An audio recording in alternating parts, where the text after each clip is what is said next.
بسم الله الرحمن الرحيم. لا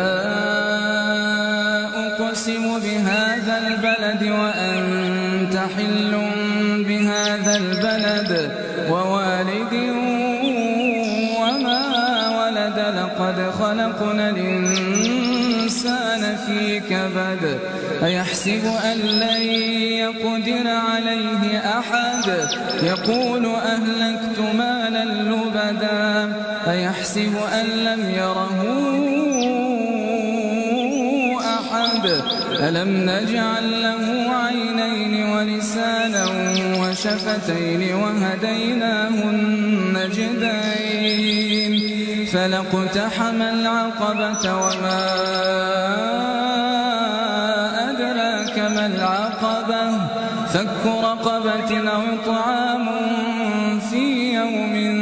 ذي مسغبة يتيما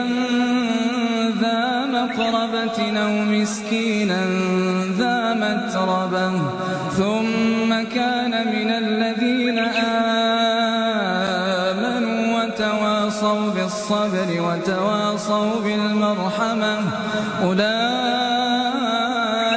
أصحاب الميمنة والذين كفروا بآياتنا هم أصحاب المشأمة عليهم